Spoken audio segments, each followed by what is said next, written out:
Ladies and gentlemen, please welcome the chairman of the Walt Disney Studios, Alan Horn.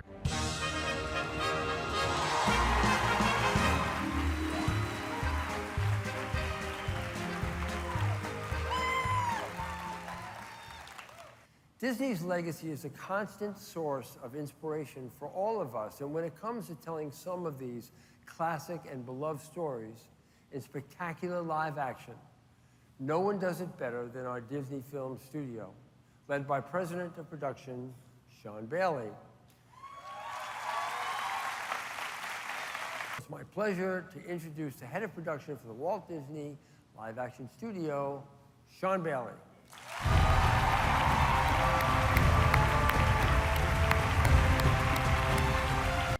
We love making movies, but foremost in our minds is that it has to be a story worth telling.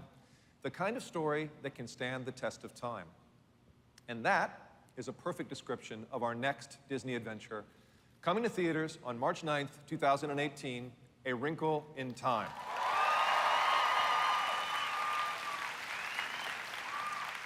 This is adapted from the beloved book by Madeleine L'Engle, an instant classic upon its publication in 1963 and ultimately translated into 35 languages.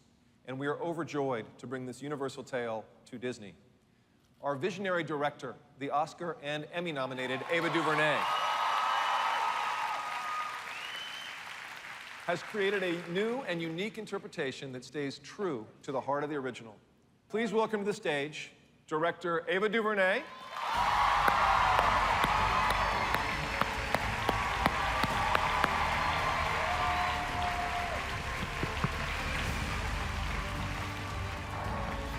our lead actress, Storm Reed.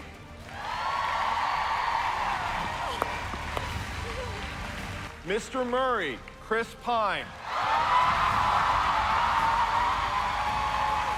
Mrs. Whatsit, Reese Witherspoon.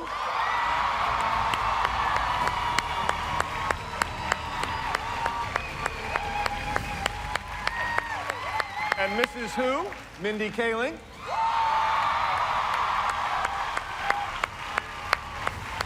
Finally, Mrs. Which, brand new Disney legend, Oprah Winfrey.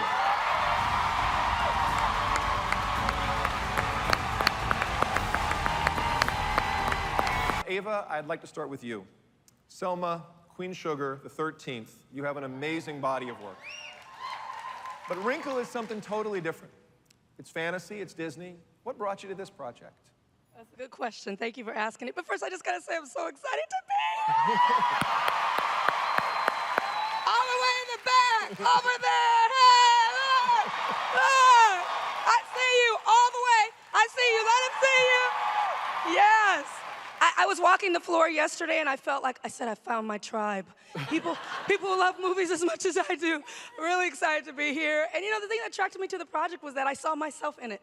And I saw so many different kinds of people in it and personalities with it. And I thought, gosh, if I could bring that, my ideas of it, to the classic novel, maybe we can make something new. And the only place to do that is at Disney. A family story wrapped in an epic adventure where you see worlds you've never seen before. It's the perfect place. So I just want to thank you for letting us do it.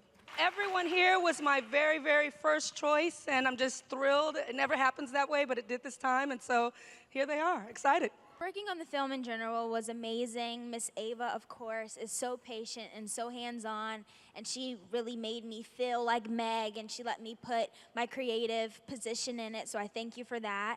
Mindy, you had a particular challenge in that Mrs. Who speaks only in riddles. So how does that work? How did you find your way into that? As someone who is a chatterbox, I thought that was actually very challenging. But it's wonderful. I mean, this is a character who only speaks in the wisest sayings, and it crosses all cultures, all continents, all centuries. And I learned a lot, actually. And what was wonderful about the script and what Ava and Jennifer wanted to do was to update a lot of the quotations in the movie from the book so that it really was so inclusive and really showcased who was in the cast and just who was out there. So what was it about Mrs. Whatsit? What brought you to this part and this story? Well, I probably said getting to come here today was the reason I signed on to do the movie. This is amazing! This is so fun. I'm such a Disney fan, so anytime I get a call about anything Disney related, I'm like, what is it? I'll just do it. I was a huge fan of this book growing up. When I was a little girl, I was probably Storm's age. It was right before I started making movies for Disney. And I just thought this was so magical about a young woman at the center of her story, going to other worlds, escaping her earthly bounds, and realizing anything's possible when you think positively and you seek the good out in life. And I just thought it was so magical that Ava chose to put her beautiful direction towards this material and think about it in that way that is only Ava DuVernay, which is she sees the whole world and the beauty of the world. So I was just excited to be part of this project, and I can't wait to see it. I haven't seen anything either, so I'm excited, y'all. Great. What was it about A Wrinkle in Time that spoke to you and made you want to come play this incredible character? Well, I had not read the book either. And when Ava mentioned it to me and told me that it was a character who is one of the wisest women in the universe and is an angelic celestial being who is going to get to wear amazing costumes and work with Reese and Mindy as a part of the Mrs. team, who wouldn't say yes to that? We agree. That's what happened. We agree. We do have a brand new teaser poster to show you today. And you know what? This is what I know for sure. What's that? Everybody gets a poster! Everybody here gets a poster!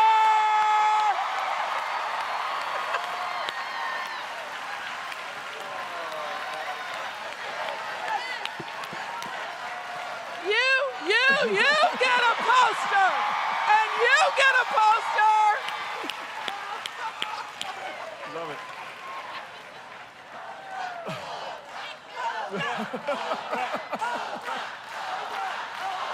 Mary Poppins Returns. A sequel to Disney's 1964 classic. We have an astounding filmmaking team led by the incomparable Rob Marshall, director of the Oscar-winning Chicago, as well as Disney's own Pirates of the Caribbean on Stranger Tides and Into the Woods. Producers John DeLuca and Mark Platt have between them such hits as the aforementioned Into the Woods, La La Land, and Broadway's Wicked. And our amazing songwriting duo are Scott Whitman and Mark Shaman, who, among other things, wrote the music and lyrics for the musical Hairspray. In a beautiful, all-new collection of songs, they've managed the remarkable task of capturing the tone, feel, and style of Mary Poppins' timeless tunes that we all love so much. Now, Mary Poppins Returns will fly into theaters on Christmas Day 2018, and here today to talk a little more about what we have in store for you, please welcome the maestro, director, Rob Marshall.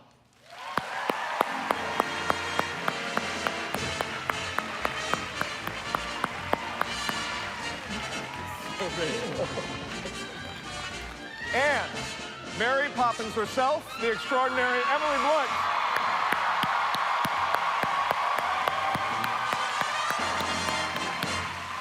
Rob, you are a master of movie musicals.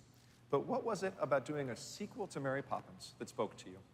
There's something so amazing about it that lived with me my whole life. You know, the wonder, the joy, the music in it. Yeah. And I was, you know, when you came to John DeLuca and myself and asked us, it was terrifying, to be quite honest, but exciting at the same time.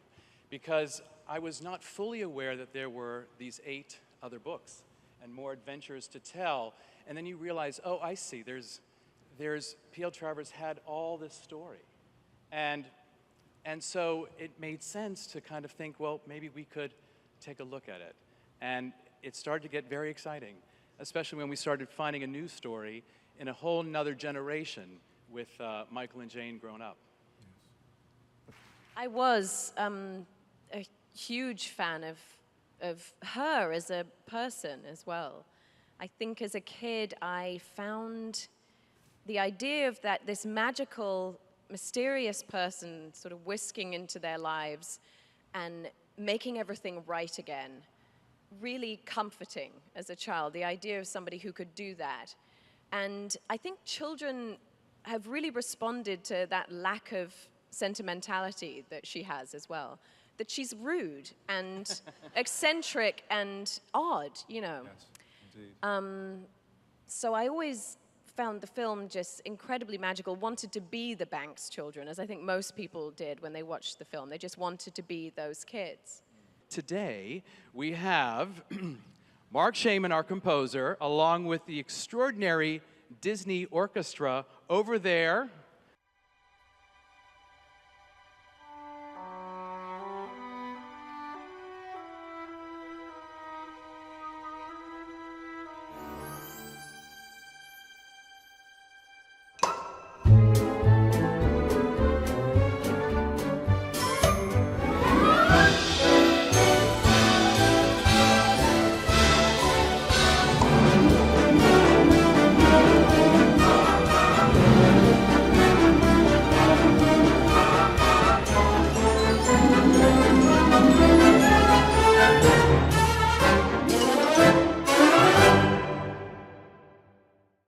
Pick up right where we left off with Star Wars. The Last Jedi opens on December 15th.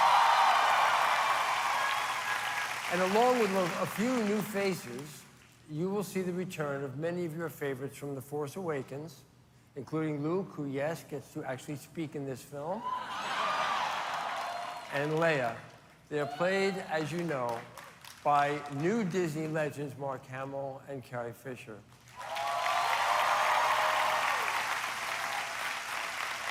Our Jedi Master on this film is the extremely talented storyteller, Rian Johnson. And Rian is honestly, he's as nice as he is talented, which is hard because he's so very talented. But it's a combination I cherish, and he's put together a spectacular Star Wars film. So I'd like you all to give a warm welcome to The Last Jedi writer and director, Rian Johnson.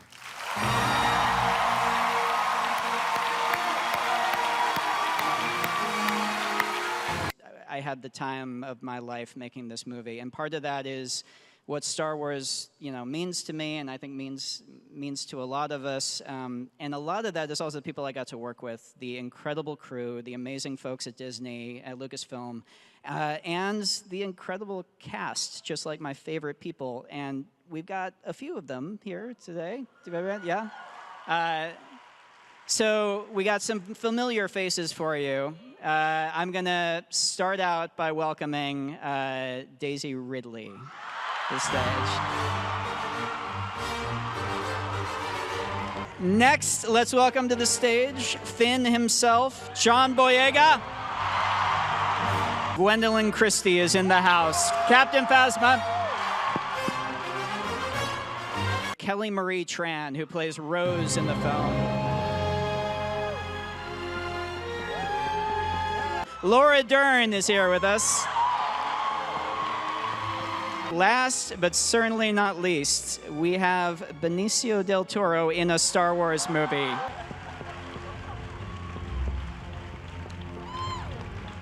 Let's welcome Mark Hamill up to the stage, please.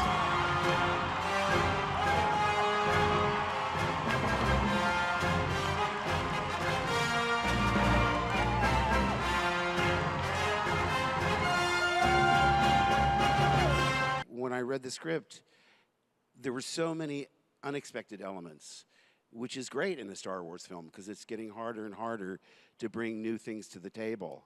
And this is a real game changer. We wanted to give you guys a look inside kind of what we've been doing the past few years. And this thing is, it's super cool. I think we should just go ahead and run it. But this is a really lovely behind the scenes piece. It'll show you a little bit about The Last Jedi.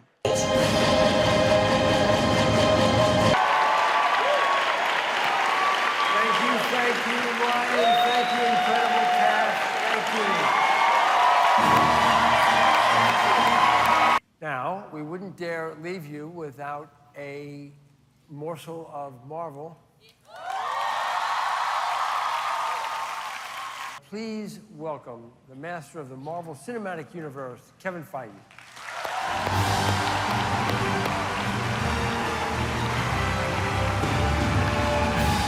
There's one thing we're doing next year that really is the culmination of these 10 years, and it's called Avengers Infinity War.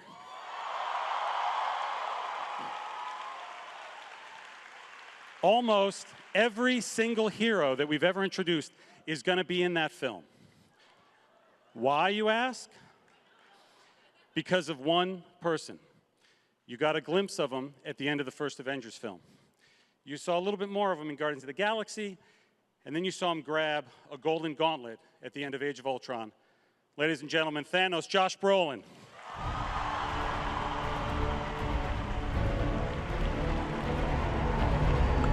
You knew him first as Jarvis, then as Vision, Paul Bettany. And Wanda Maximoff, the Scarlet Witch, Elizabeth Olsen. There were a few Guardians that came as well. You met her this year in Volume 2 as Mantis. Welcome, Pom Klementieff. The reluctant daughter of Thanos, Nebula, Karen Gillan. Drax, Dave Bautista.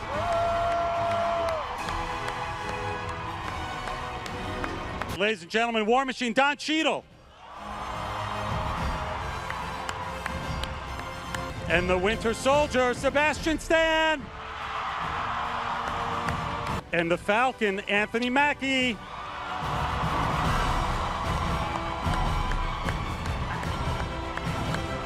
Doctor Strange, Benedict Cumberbatch. These guys have not been together on one stage for a long time, and even I find myself geeking out. Honestly, the only thing that can make me geek out anymore is if Spider-Man swung in here. Ladies and gentlemen, Tom Holland.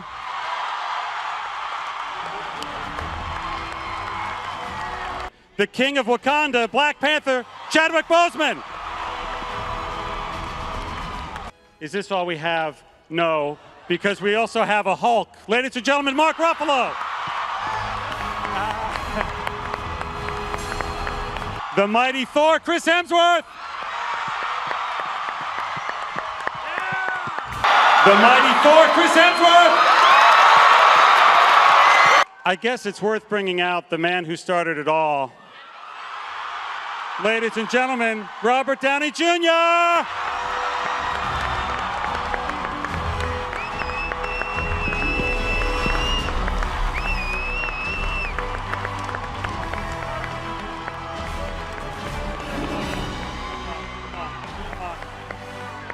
Oh, man.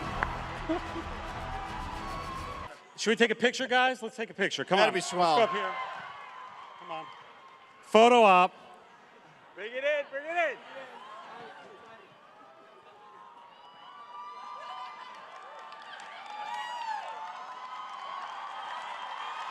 Well, let's get Joe Russo out here. Joe Russo.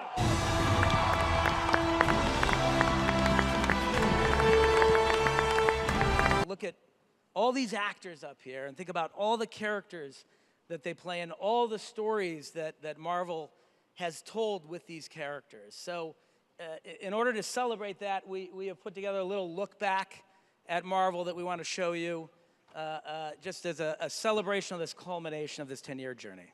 Great. Let's show it. Do you want to watch it, guys? Let's stay over here.